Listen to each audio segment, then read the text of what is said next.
엔딩에 대해서는 여러 가지 해석이 가능하겠지만 제가 느꼈던 점을 말씀을 드리자면은 네오소라 감독의 2024년작 해피엔드를 감상을 했습니다. 정지우 감독이 연출했었던 전도연, 최민식 배우 주연의 1999년 한국 영화 해피엔드와는 다른 작품입니다. 포스터나 예고편만 봤을 때는 졸업을 앞둔 고등학생들의 풋풋한 우정과 성장을 그린 청춘 영화라고 생각을 했습니다. 하지만 영화를 다 보고 나니까 단순히 청춘의 아름다움만을 그린 영화는 아니더라고요. 가까운 미래의 일본 사회를 배경으로 그 안에서 살아가는 두 소년의 우정과 갈등, 그리고 그들이 사는 사회의 불안하고 위태로운 모습을 그리는 작품이었습니다. 보는 내내 마음이 좀 편치만은 않았고 오히려 여러 가지 생각할 거리들을 던져주며 여운을 남기는 작품이더라고요. 영화의 주된 무대는 고등학교입니다. 이 학교는 우리가 흔히 생각하는 낭만적인 학창시절의 분위기라기보다는 현실 사회의 불안과 모순, 감시와 통제의 문제점들을 축소해서 보여주는 또 다른 작은 사회로 그려집니다. 학교에는 파놉티라는 AI 감시 시스템이 설치되어 있습니다. 학생들의 안전과 효율적인 관리라는 명분으로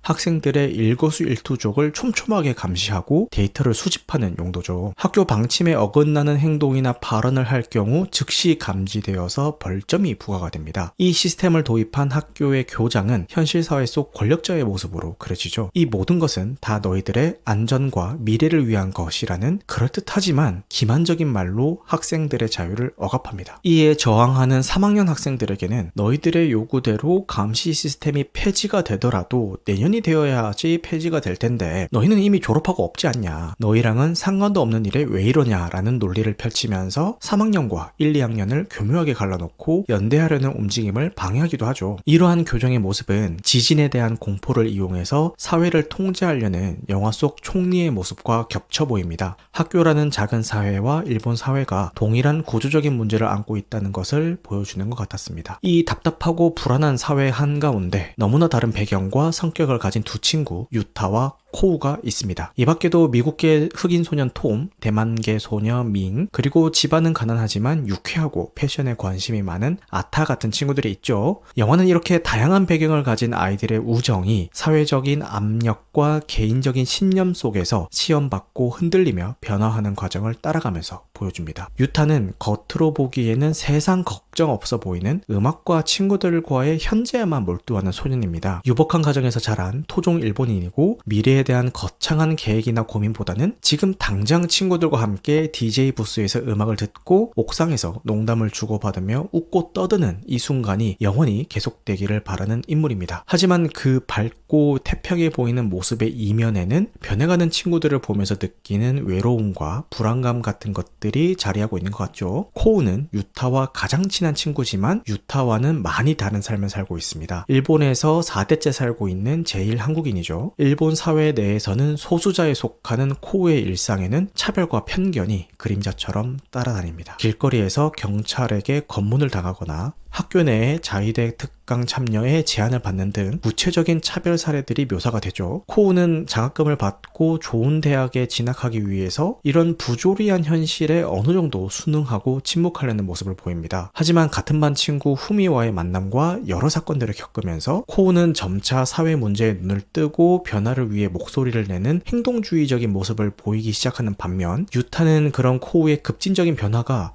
자신이 소중하게 여기는 현재의 안온함마저 깨뜨리게 될까봐 두려워하고 불안해합니다. 사회 시스템이 개인들의 삶에 영향을 미치게 되면서 가장 가까운 친구 사이도 서로를 이해하기 어렵게 만들어버리는 이 현실적인 모습을 반영하는 것 같아서 더 씁쓸하게 보이더라고요. 이 유타와 코우가 함께 있을 때 경찰이 나타나서 검문을 하며 코우에게만 신분 증명을 요구하는 장면들이 반복되는데 이런 연출 역시 그들이 처한 불평등한 현실과 그로 인해 벌어질 수밖에 없는 관계의 균열, 그리고 사회적인 낙인이 어떻게 작동하는지 보여주는 것 같았습니다. 유타는 코우에게 시위한다고 세상이 그렇게 쉽게 바뀌는 것은 아니다 라고 말하고, 코우는 그런 유타를 현실에 안주하는 한심한 녀석이라고 여기면서 둘은 점차 멀어지게 되죠. 심지어 코우는 자신의 어머니에게조차 왜 엄마는 세상이 이렇게 불공평한데 왜 이렇게 편하게 살려고만 하냐 라고 다그치기도 합니다. 철딱선이 없는 거죠.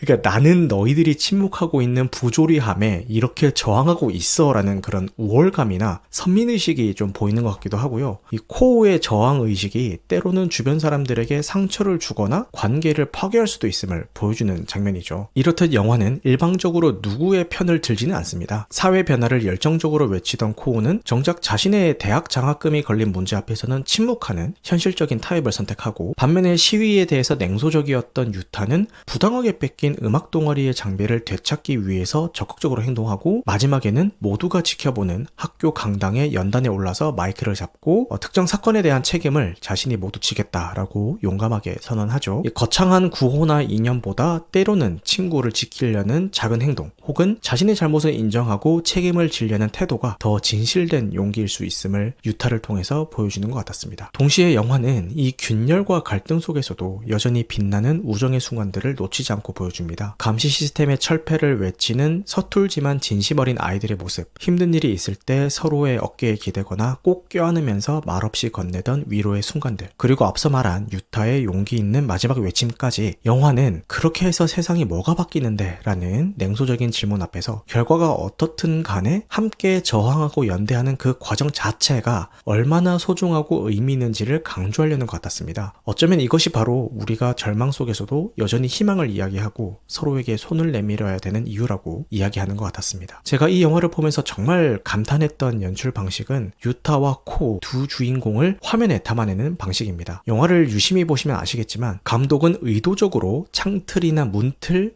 복도의 기둥, 계단의 난간, 다리의 구조물 같은 화면 속의 다양한 선과 프레임을 이용해서 두 인물을 시각적으로 분리시키거나 마치 어딘가에 가두는 듯한 구도를 반복적으로 사용합니다. 두 사람이 같은 공간에서 아주 가까이 붙어 있을 때조차도 이 프레임은 어김없이 등장해서 그들 사이를 갈라놓고 각자를 가둬두게 되죠. 이 프레임과 선은 그들이 처한 서로 다른 사회적 환경에 보이지 않는 벽, 그들이 느끼는 내면적인 거리감, 관계의 균열, 그리고 그들을 억압하고 분리시키려는 사회 시스템의 힘 같은 것들을 시각적으로 나타낸 것 같았습니다. 이런 시각적 언어 덕분에 관객들은 대사나 설명 없이도 두 소년이 느끼는 답답함과 불안감, 그들 사이의 미묘한 긴장감, 그리고 그들을 둘러싼 사회의 압력을 훨씬 더 직관적으로 느낄 수 있었던 것 같아요. 이제 이 영화의 정말 인상적이었던 결말에 대해서 이야기를 해보겠습니다. 졸업과 동시에 톰은 미국으로 떠나고 아타와 밍은 연인이 되어서 그들만의 시간을 보내게 되고, 코우는 아마도 계속해서 본인만의 길을 걸어갈 테죠. 유타의 미래는 영화 속에서 명확하게 그려지지는 않습니다. 예전처럼 헤어지면서 장난스럽게 아이시대루라고 외치지도 않고요. 어딘가는 조금 서먹하고 담담하게, 그리고 좀 쓸쓸하게 보이는 서로에게 마지막 인사를 건넵니다. 그리고 이 마지막 장면에서도 앞서 이야기했었던 그 프레임 연출이 아주 명확하게 등장합니다. 카메라는 육교의 구조물을 두 사람 사이에 딱 두고 그들을 각기 다른 프레임 안에서 분리시켜서 담아냅니다. 그동안 그들이 함께했던 시간이 끝나고 이제는 각자의 길을 가야만 하는 현실적인 이별의 순간, 혹은 건널 수 없는 그들 사이의 간극을 보여주는 거겠죠. 근데 바로 그 순간 유타가 자신과 코우 사이를 가로지르던 그 학교 구조물의 선을 순간적으로 확 넘으면서 코우를 간지럽히려는 장난을 치면서 화면은 그대로 정지가 되고 음악이 나오기 시작합니다. 평소에도 유타는 친구들에게 갑자기 확 간지럽히는 장난을 자주 쳐왔거든요. 이 엔딩에 대해서는 여러 가지 해석이 가능하겠지만 제가 느꼈던 점을 말씀을 드리자면은, 비록 현실의 시간 속에서는 각자의 길을 가면서 멀어질지라도 함께했던 시간의 소중한 기억과 우정만큼은 그 어떤 사회적 구조물이나 보이지 않는 선으로도 완전히 나눌 수 없다는 것을 시각적으로 보여주는 것 같았고요. 그 경계를 넘으려는 찰나의 그 순간을 정지시켜버린 것은 앞으로 그들 앞에 어떤 삶이 기다릴지, 그들의 관계가 또다시 어떻게 될지는 아무도 모르는 거지만, 평소처럼 친구 사이에 해맑게 장난치며 웃고 떠들었던 그 순간이 이대로 멈춰서 영원했으면 좋겠다라는 유타의 바람이 담긴 장면 같기도 했습니다. 네오소라 감독의 해피엔드는 이런 청춘 영화라는 익숙한 외피 속에 회귀라를 강요하고 소수자를 배제하며 감시와 통제가 일상화된 현대사회의 모순을 그리면서도, 그럼에도 불구하고 우리가 끝까지 지켜나가야 할 할 인간적인 연대의 중요성을 담아낸 인상 깊은 작품이었습니다. 이미 망해버린 것처럼 보이는 답답하고 불안한 세상 속에서도 우리는 왜 여전히 희망을 이야기해야 되고 서로에게 손을 내밀어야 되는지, 결과가 눈에 보이지 않는 싸움이라 할지라도 저항하고 목소리를 내는 행위 자체가 왜 소중하고 의미 있는 건지, 영화는 이런 묵직한 질문들을 등장인물들의 서툴지만 진심 어린 행동과 그들의 복잡한 관계, 그리고 그 모든 것을 함축하는 멈춰진 순간의 강렬한 이미지를 통해서 던지고 있습니다. 보고 나서도 오랫동안 곱씹게 되는 영화였는데요. 혹시 이 영화를 보신 분이 계신다면 어떻게 느끼셨는지 댓글로 함께 이야기 나눌 수 있으면 좋을 것 같습니다.